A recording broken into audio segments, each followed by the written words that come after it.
มาซุงข้าวข้าวปอจิริปันเก่าขะหมายพงข้าวปอจิริปันเก่าข้าว062 649 92 4 9ค่ะวันเมื่อไหร่ก็ที่มาสำแรงนี่ปัน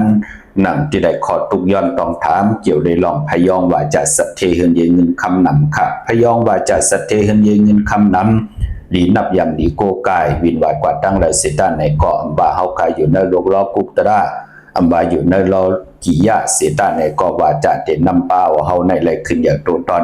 มักมีดีเป็นกระเดียนเสื้อสากว่านาก็เปือว่าลองพยองก็จะได้มีสองสายเขาสายมหาเมตตาใหญ่ลงสายเปลือกสายขาวก็สายขาวปอจิริปันเก่าขาดแทงสายหนึ่งก็เปิ้นห้องว่าสายล้ำเขาเปิ้นเอาน้ำมันผีดูผีพายเอามาเฮ็ดสิได้จาวุนปุนพรเปิ้นเอาน้ำมันของคนตายหุงว่าตายอยู่ในป่าเหี่ยวว่ากว่าคุดหุ้มเอาไผกว่าหุ้มเอาน้ำมันมาเฮ็ดเป็นพยองกวยหนาว่าสายนั่นตาวุนปุนพรเปิ้นได้เฮ็ดให้เปิ้นมอเมกันแน่ผิดกันแน่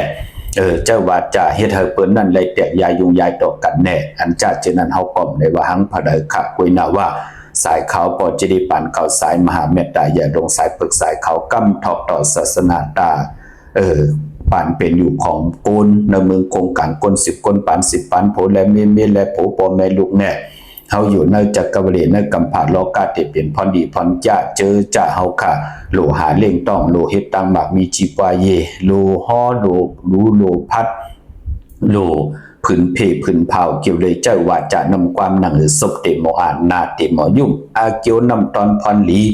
พยองว่าจะสัตเทเฮเยเงินคำนำของเขาปอจิริปันเก่าไล่เอาหมักอุ่นค่ะ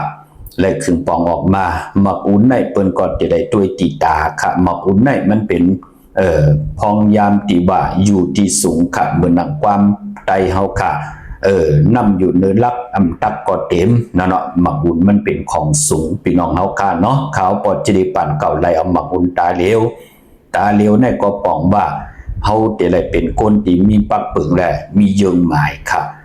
มีเยิงหมายเหมือนหนังเฮาคาเตปึดเตยื้อลองเลยก็เย่าพอเฮามีเยิงหมายเย่าเฮาปึดเฮายื้อเฮาลิกตาเหภายหนึ่งเลยปึดเลยยื้อกว่ามันก่อนจะเลยถึงเยิงหมายเหมือนหนังเฮาคาเลยกูไก่พยองว่าจะสัตเทติเป็นที่เลยเอามาอุนตาเหลวมาหุงมาปองรอเป็นพยองว่าจะสัตเทเงินเงินคำน้ำเย่าก็เลยเอามาอุนจิมมิตาค่ะมาอุนจิมมิตาอาเกียวนำตอนพรหลีก็ผู้เลยเจ้าเลยป้าเลยก็เลยคนเลยพอเลยนับยำโกกาย